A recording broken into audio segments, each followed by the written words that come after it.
vir die aanlyn diens. Ons wil graag vir julle ook baie welkom sê en ons vertrou dat julle hierdie diens saam met ons gaan geniet en hierdie Hallo Kerk familie wil julle ook welkom sê. Kom ons welkom ons aanlyn gehoor. Julle is so welkom. Ek is so opgewonde oor wie wees. Ek moet met jou deel, né? As jy by ons kuier, ons het 2 gemeentes, ons is 1 kerk met 2 locations. Ek weet nie wat sê jy dit in Afrikaans nie. 2 lokasies, dit werk net nie. Ek bedoel, werk vir Suid-Afrikaners nie. Daai Anglisisme, direkte vertaling.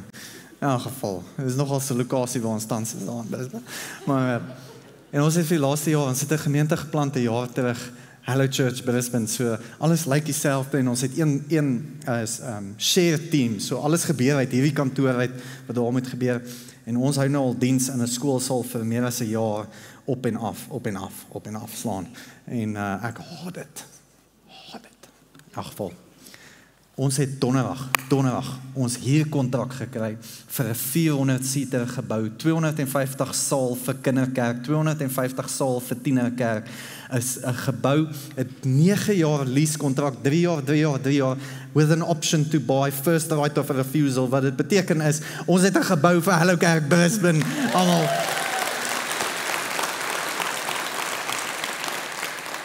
En die Here is regtig goed. 2,5 weke terug het ons 'n pledge begin. Ons moes nog 60. My board of directors is streng.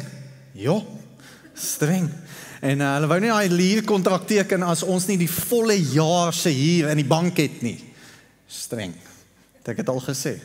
In elk geval 2 weke terug Sondag het ons begin. Ons moes nog 60,000 Aussie dollar insamel. 60,000 Aussie dollar, dis so 750,000 rand. En in 2,5 weke, ons het $4,000 om te gaan. Ons het $4,000 om te gaan. Hoe goed is die Here nie? Dis amazing. En julle is deel daarvan en ek wil vir julle dankie sê, dankie vir julle gebede.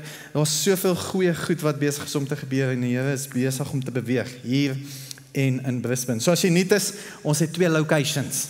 Een hierso. Ons het, ek en my vrou het hierdie gemeente geplant 2016. Ons het Hallo Kerk Brisbane geplant en toe my voete begin juk, né?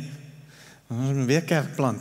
Toe sê my vrou, nee, jy lei iemand op en jy stuur hulle uit en hulle plan die volgende location. So, bid vir haar asseblief.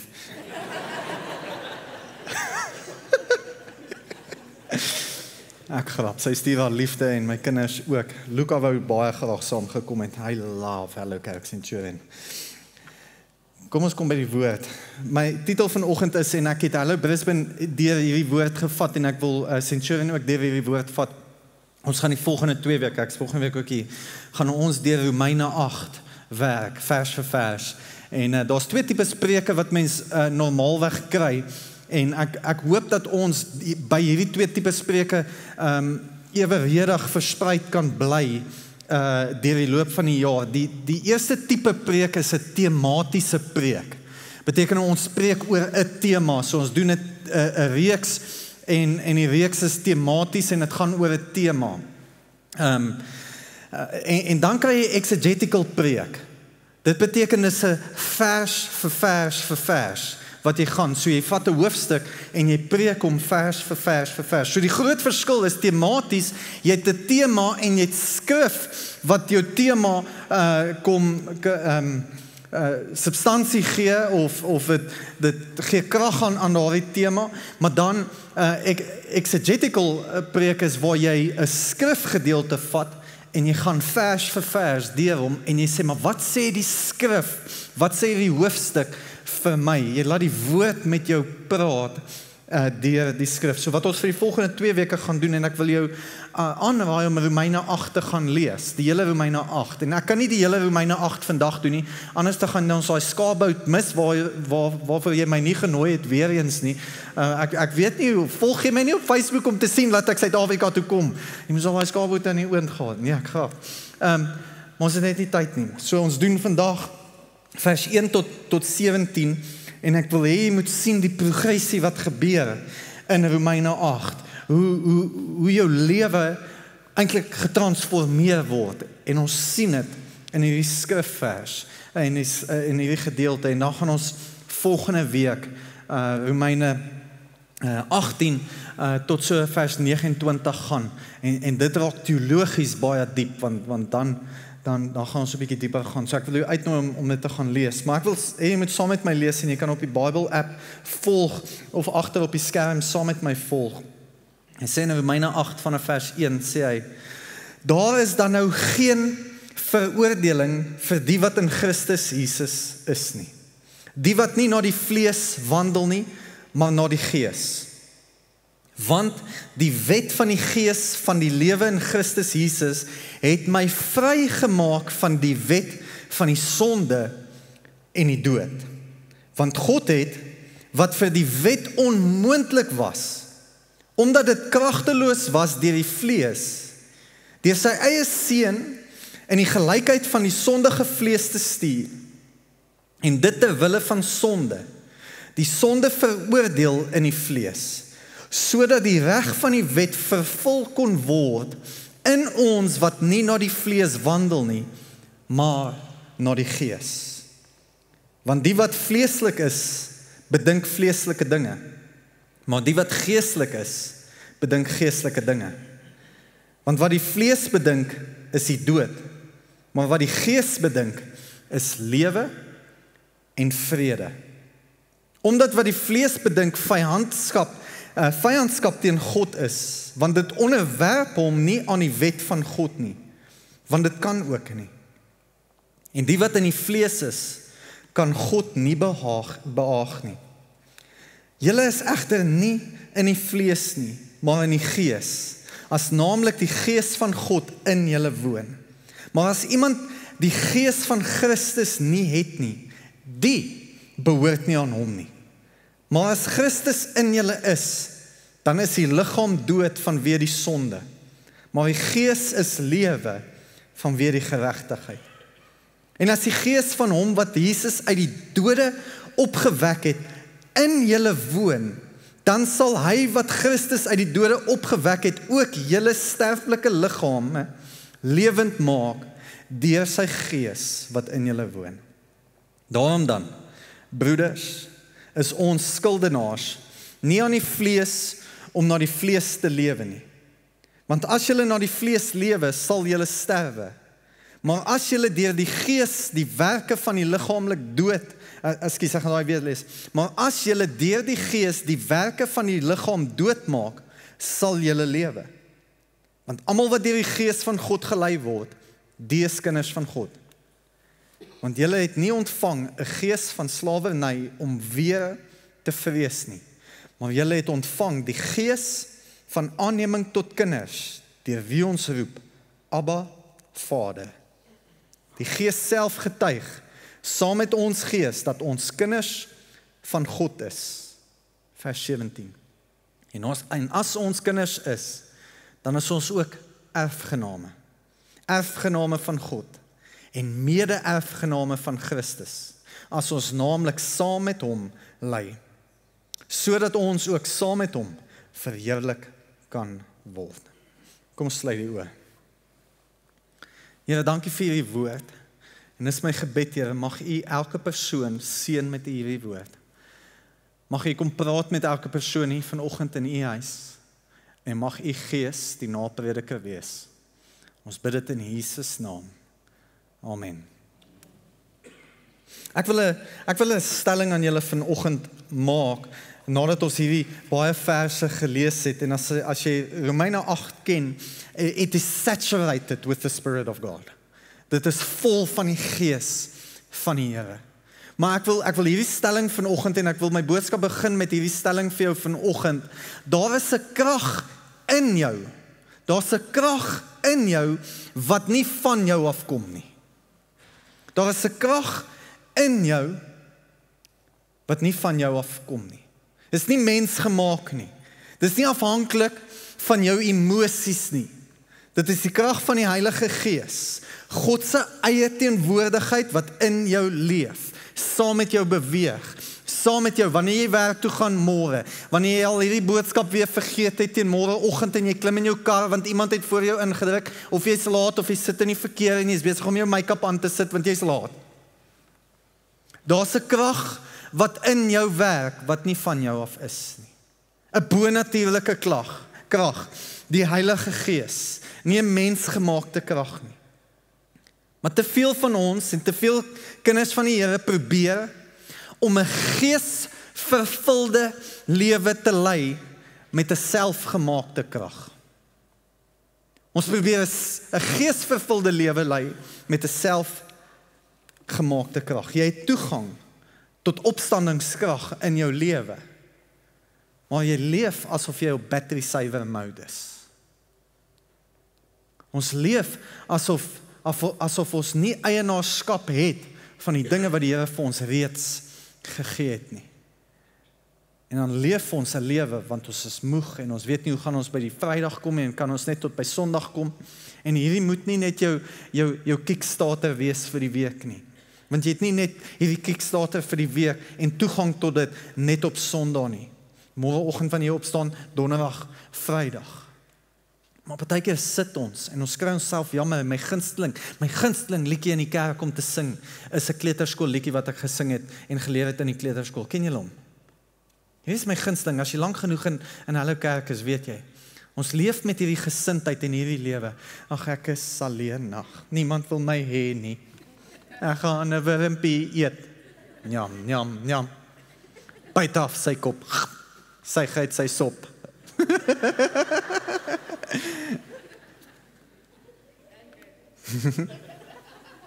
Luister, ons het gesê that church should be enjoyed, not endured. Ons het opstandingskrag en ons het toegang tot dit. Maar ons leef 'n lewe. Ons pak ons besighede aan met 'n selfgemaakte krag. Ons pak ons huwelik aan met 'n selfgemaakte krag. Ons pak verhoudings aan met 'n selfgemaakte krag. En dan voel dit vir ons kan nie meer aanbeweeg nie en ons leef hierdie lewe op 'n battery saver mode terwyl die Here vir ons baie meer in store het, maar ons is te bang om toegang te kry tot dit want ons is onseker oor hoe 'n geesvervulde lewe lyk. Ons is onseker. Wat gebeur as almal van ons met die Gees vervuld gaan wees? Weet jy hoe anders gaan kerk wees? Dit gaan nie net 'n kwart wees wat sing nie. Dit gaan almal wees. Nou ek weet, en ek is al lank genoeg in kerk om te besef, party mense is so bang vir die Heilige Gees, want hulle het goed op YouTube gesien, en daar's mense wat met vlae gaan rondhardloop, en hulle gaan allerhande dinge doen, en backflips van die stage af doen. Dis nie noodwendig hoe dit werk nie. Ek weet, wanneer elkeen van julle gevul gaan wees met die Heilige Gees, van julle gaan malle raak, ek weet dit. En dis okay. Van julle gaan waai, want julle is bang. Jy gaan nie vlae swaai nie, moenie stres daaroor nie. Maar jy toegang kerk, en my droom vir jou is dat jy sal besef dat jy toegang het tot 'n bonatuurlike krag. Daar's soveel meer vir jou in store om net 'n mundane lewe te leef. Die Here het baie meer vir jou in store en ons 'n bonatuurlike krag wat in jou is, maar dit is nie van jou nie. Maar wanneer ons hierdie skrifvers gaan lees, het ons nodig om te sien die progressie. As Paulus skryf hy en daar gebeur progressie in hierdie hoofstuk van hoe hy jou vat op hierdie reistog om eintlik ten volle te begryp wat die Here vir jou werklik in store het. Maar jy moet eers 'n paar waarhede besin en waarhede sien in hierdie skrif om te sien, maar dit is wat hy vir my in store het. Die Gees is nie in jou kerk om jou gemaklik te maak nie. Die Heilige Gees in jou is om jou krag te gee. Om vir jou kragtig te maak. En ek wil hê ons moet in Romeine ingaan, net bietjie dieper ingaan. En te sien hoe een van die mees geesdeurtrekte gedeeltes in die Bybel toepassing het op my en jou lewe. So nommer 1, ek wil hê jy moet dit sien. Nommer 1, die Heilige Gees maak ons vry. Die Heilige Gees maak ons vry. Weet jy, baie van julle sit hier en julle is vergewe. Die Here het julle vergewe vir julle sondes. Julle het al julle sondes bely, maar julle is nog steeds nie vry nie. Nog steeds vasgevang. Vasgevang in pornografie, vasgevang in drank, vasgevang in dwelms, vasgevang in dobbelary. Jy is vergewe, maar jy is nog steeds vasgevang. Want jy besef nie, maar die Heilige Gees maak jou vry. Lees weer saam met my vers 1 en 2, hy sê, daar is dan nou geen veroordeling vir die wat in Christus Jesus is nie. Vir die wat na die vlees wandel nie, maar na die Gees. Want die wet van die Gees van die lewe in Christus Jesus het my vrygemaak van die wet van die sonde en die dood. Die Heilige Gees maak vry. En daar is 'n goeie punt waar jy kan skree, halleluja, amen, ek is vry. Ja, ek bedoel, dit is nie wensdenkerry nie. This is not wishful thinking. Dit is God se waarheid oor jou lewe. Jy is vry. Maar ons besef dit nie altyd nie, want ons glo alleen oor ons lewens. Het niks met die preek uit te waai nie, maar het laat my dink aan Openbaring, en ek het al so baie keer hier gedeel, en soms dink ek moet net weer deel, maar Openbaring sê Johannes, en hy praat van Jesus, sê hy, maar Jesus het ter helle neergedaal, en wat het hy gaan doen in die hel? Hy het daar 3 dae gaan spandeer, en hy het weer triomfantlik van die hel af, lewend opgekom te aarde toe, opgestaan uit die dood uit, en die skrif sê, hy het die sleutels van die hel saam met hom gebring. Dit is 'n baie belangrike vers vir my en jou, en dit gee vir ons baie meer konteks hierso, want die vyand, die duiwel, het nie eers die sleutels van sy eie huis nie, so hy kan jou nie daar vasgevang hou nie. Jy is vrygemaak. Jy is vry van daardie sonde. Jy is vry van daardie depressie. Jy is vry, kerk. Jy is nie net vergewe nie, jy is vry. Die Heilige Gees maak jou vry. Die skuld wat jy voel oor jou lewe, die skaamte wat jy voel oor jou lewe, die veroordeling wat jy voel oor jou lewe, dit is gebreek deur Jesus Christus en die Gees wat in jou woon. Jy is nie net vergewe nie, jy is vrygemaak. Galasiërs 5:1 sê, staan dan vas in die vryheid waarmee Christus ons vrygemaak het, en laat julle nie weer onder die juk van diensbaarheid bring nie. Jy is vry. Dit is interessant wat die wet in die Bybel nie kon doen nie. Die wet kon sondes uitwys. As ons volgens die wet nog geleef het, dit kon jou sondes baie maklik uitgewys het, maar hier is wat die wet nie kon gedoen het nie. Dit kon nie jou sondes weggevat het nie. Die wet het 'n verwagting gehad, maar die Gees van die Here gee ons die vermoë om vry te kom.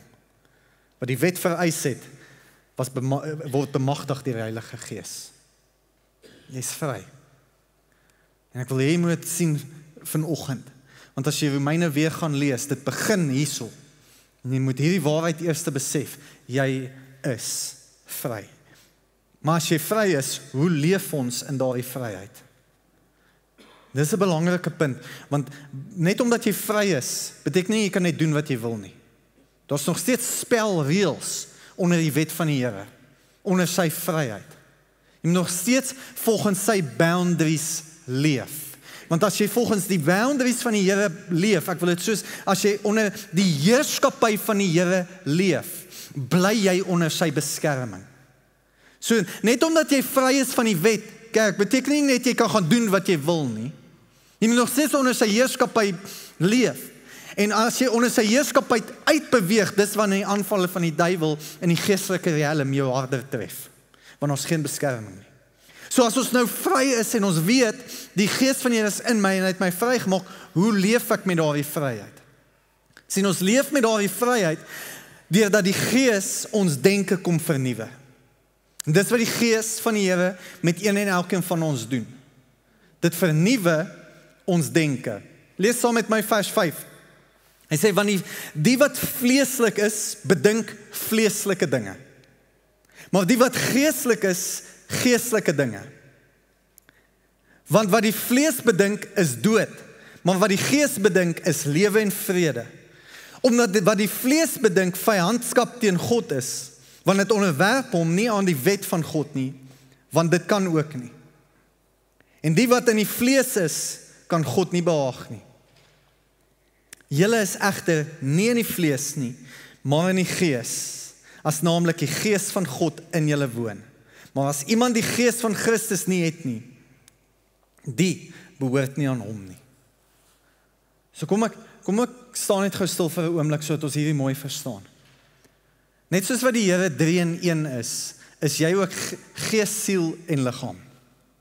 Jou liggaam is jou vlees. So wat Paulus hier kom skryf is, hy sê jy leef in twee realiteite basies. Of jy leef volgens jou vlees, of jy leef volgens jou gees. So jy leef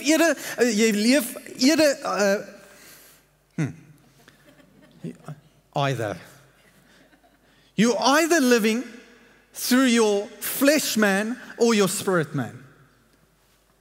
Jy leef deur jou vleesmens of jou geesmens.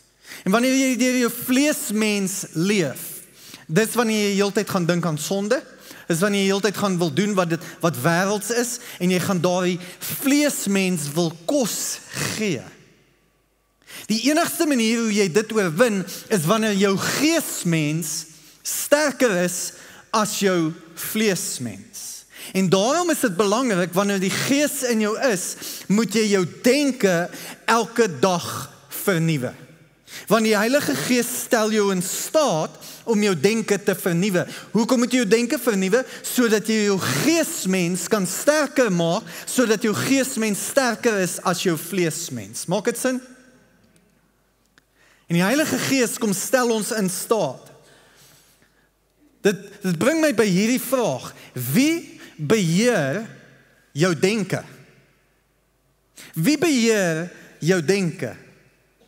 Want die Gees van die Here verander nie net jou bestemming nie, hy kom vernuwe ook jou gedagtes, maar jy moet hom toelaat. Want onthou, Paulus skryf ook vir ons kerk, dat ons elke dag, ons moet onsself daagliks bekeer. Wat beteken nou die woord? Bekeer. In die Engels sê hy repent. We have to repent daily. Nou daar's 2 Griekse woorde daarvoor, vir die woord repent. Die eerste een is metanoia, en die tweede Griekse woord vir repent is epistrefo. Metanoia beteken the renewal of your mind. So wanneer Paulus kom en hy sê, hey, jy moet bekeer daagliks. You have to repent daily.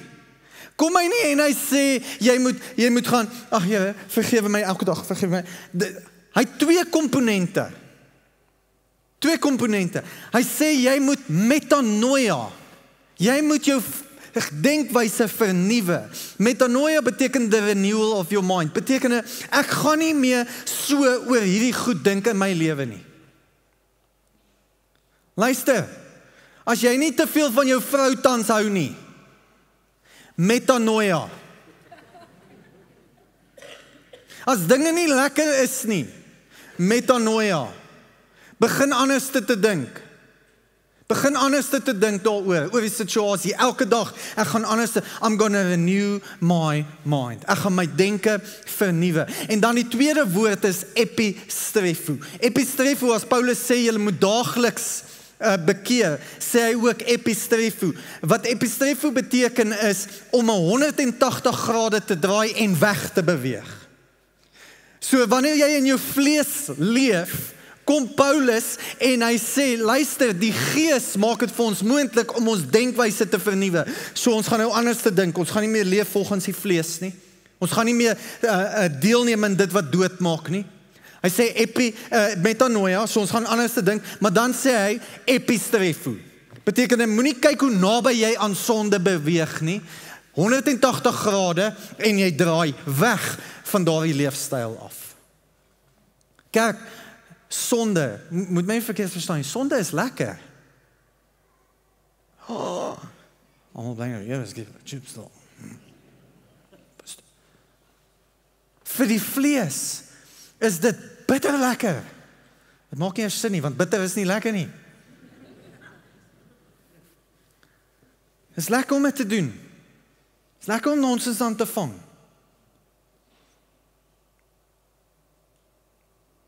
Totdat jy gesien het wat se skade dit bring. Weet jy hoe wil ek het vergelyk? Sonde is soos 'n goeie nies. Nie nies in die koerant nie, wanneer jy sneeze, nies. Weet julle hoe lekker is 'n goeie nies? Ek wil, jy voel hom opbou. It's exhilarating. Jy voel hom opbou, né? En daai ding moet net nie verdwyn nie. Ek haat dit as 'n nies weghardloop. Yes. Nou, ek het 'n triek wat ek doen. As hy so opbou en hy kom, as dit lyk of hy gaan weghardloop, dan soek ek net 'n skerp lig. Kyk net vir die skerp ligge. Waar is die skerp lig? Ek soek die nies nou. Weet jy hoe lekker is dit? En dan jou hele liggaam, ek bedoel, hy gee sommer vir jou hoendervleis en dit is lekker en jy nies so in jou hand, totdat jy sien wat bly agter in jou hand. Yes, dan sit 'n groen gemors, veral as jy bietjie siek is. It's gross, man. It's terrible. Selfs met sonde. Maar ons vlees skree uit, is lekker, tot die volgende oggend, tot jou bankrekening leeg is. Tot jou vrou by die deur uit is, tot jou kinders verloor. En Paulus sê nee, die Gees leef in ons. En omdat hy in ons leef, kan ons denke kom vernuwe. Ek wil dit so stel, jy sal nooit jou lewe verander, totdat jy toelaat dat die Gees jou gedagtes verander nie. Filippense 4 vers 8 sê, alles wat waar is, alles wat eerbaar is, alles wat regverdig is, dink aan hierdie dinge. So Romeine 8 sê vir ons, jy is vry. Wanneer jy die Gees van die Here in jou het, is jy vry. Maar hy stel jou ook in staat om anders te dink oor jou lewe. En dit is 'n daaglikse ding. Ons probleem as gelowiges, ons soek alles van die Here nou. I want it all. Ek het dit al gesing in die kerk, maar nie weer nie. Soek alles nou. Hy sê, jy is vry. Kan loskom. Meneer, jy kan loskom van al die goed. Mevrou, jy kan loskom. Al die onwettige goed, jy kan loskom. Jy is vergewe, maar hy maak jou ook vry. Jy kan jou denke verander. En dan gaan Paulus dieper. En hy sê, maar daar is ook 'n opstandingskrag in ons. Die Gees gee vir ons opstandingskrag. Romeine 8 vers 10 en 11 sê, maar as Christus in julle is, dan is die liggaam dood vanweë die sonde, maar die Gees is lewe vanweë die geregtigheid. En as die Gees van hom, wat Jesus uit die dode opgewek het, in julle woon, dan sal hy wat Christus uit die dode opgewek het, ook julle sterflike liggame lewend maak, deur sy Gees wat in julle woon. Wag 'n bietjie. Weet nie of jy dit gehoor het nie. Hy sê, dieselfde Gees, nie 'n ander Gees nie, dieselfde Gees wat Jesus uit die dood uit opgewek het, woon in my en jou. Nie 'n afgewaarderde weergawe nie, nie 'n Heilige Gees Light 2.0 nie. Maar ons probleem in ons wêreld is, ons is al so gekondisioneer, dat ons tevrede is met counterfeits. Hy dieselfde Gees, dit laat my dink aan tipe pappe, nee, daar's, nou dat ek Kellogg sien, ek het gehoor, daar was Suid-Afrikaner gewees, en as deel van die Cardinals, wat die nuwe paus sou gekies het. Sy naam was John Kellogg. Hulle sou hom Paus Toasties genoem het.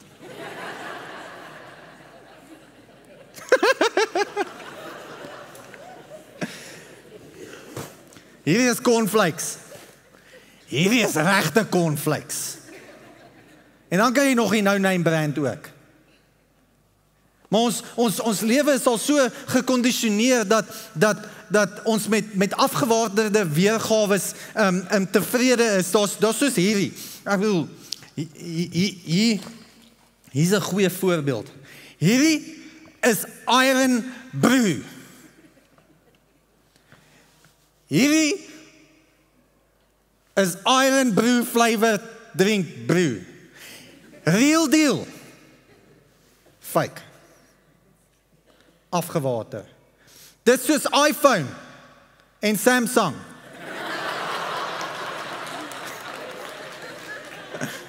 iPhone, real deal. Samsung is 'n kopie, the version daar in China.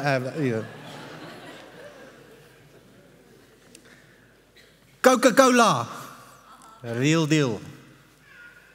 Coke Zero, gemors. Okay, sorry, Coca-Cola, real deal. Pepsi, gemors. Ons doen dit met die Heilige Gees. Ons dink ons het 'n afgewaarderde weergawe, ons het die no-name brand in ons. Ons is al so gekondisioneer dat ons tevrede is met die counterfeits in hierdie wêreld. Ons is tevrede met die goedkoper weergawe. Terwyl die Here sê, maar dieselfde Gees woon in my en jou. Nie 'n afgewaarderde weergawe nie, nie Heilige Gees light nie, dieselfde Heilige Gees. Opstanding is nie net iets waarin jy glo nie, kerk, dis iets waarin jy leef. As 'n opstandigingskrag binne jou. Efesiërs sê dit so mooi, 1:19 en 20 sê, en wat die uitnemende grootheid van sy krag is vir ons wat glo, na die werking van die krag van sy sterkte, wat hy gewerk het in Christus toe hy hom uit die dode opgewerk het en hom laat sit aan sy regterhand in die hemele. Daai selfde Gees leef in jou. Jy het toegang tot opstandingskrag. Kerk, dalk kuier jy hierso. Hierdie kerk is deur baie trauma die laaste 5 maande. Baie. Hartverskeurend. Maar hierdie kerk het toegang tot opstandingskrag. Ons gaan herbou, ons gaan herleef en ons gaan 'n verskil maak in die koninkryk en hier op aarde gaan hierdie stad gaan weet, hallo kerk Centurion is hierso. Want ons het toegang tot die opstandigingskrag. En as dit nie genoeg is nie, hy gee jou nie net krag nie, hy maak jou familie. Die Gees lei ons tot seunskap, dogterskap, kindskap. Romeine 14 en 15 sê, want almal wat deur die Gees van God gelei word, die is kinders van God. Want julle het nie ontvang 'n gees van slawerny om weer te vrees nie, maar julle het ontvang die Gees van aanneming tot kinders, deur wie ons roep, Abba, Vader. Jy is nie net 'n kerkganger nie. Jy is nie net 'n disipel van die Here nie. Jy is 'n kind van God. So Paulus kom in Romeine 8 en hy sê, jy's vry gemaak. Jy kan anders te lewe deur jou denke te verander. Jy het 'n bonatuurlike krag binnekant jou, sodat jy groter dinge kan bereik. En dan sê hy ook, maar jy's ook 'n seun en 'n dogter van die Allerhoogste. Ons probleem baie keer is, ons sien hom nie as God die Vader en ons kan hom nie roep Abba Vader, wat beteken papa, ons kan dit nie sê nie, as gevolg van the view that we have about our earthly fathers. Ons sukkel partykeer om die Here te sien as God die Vader, omdat hoe ons aardse pa sien.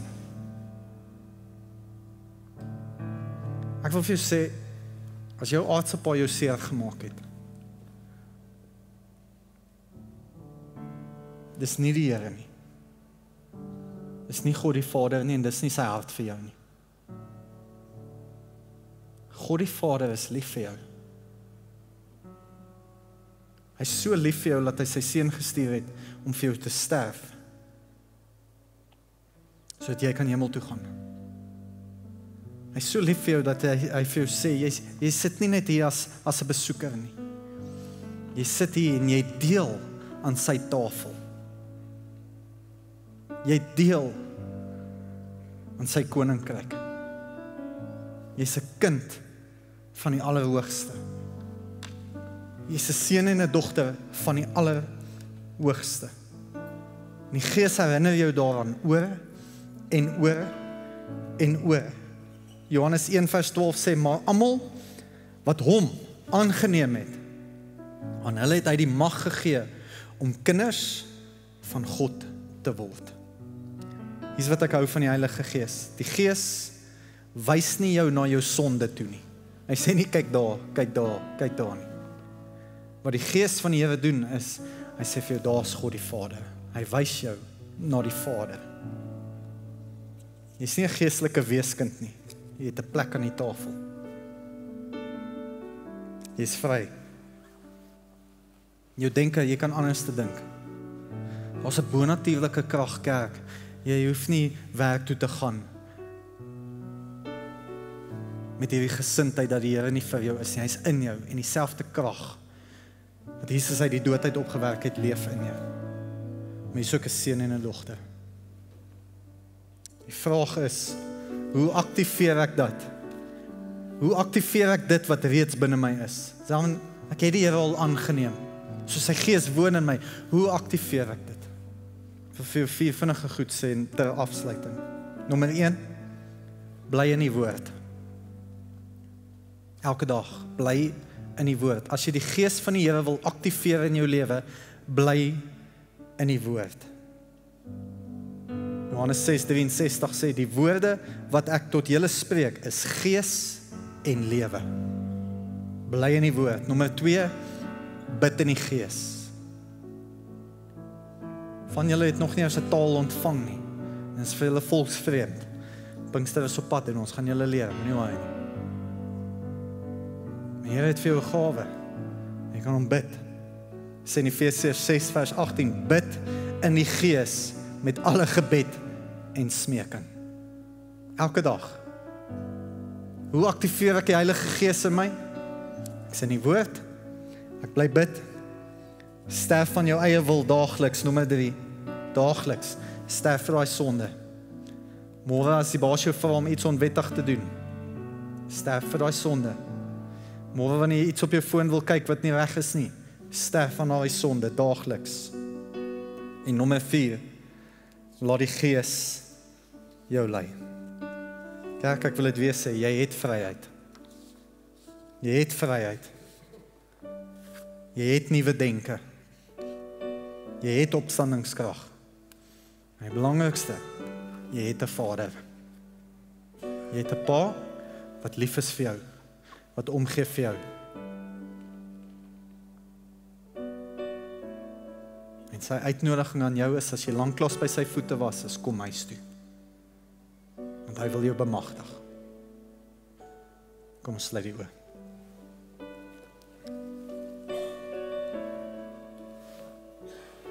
Here, dankie vir die liefde en die genade. Here, dankie vir die Heilige Gees wat in ons woon. En Here, dankie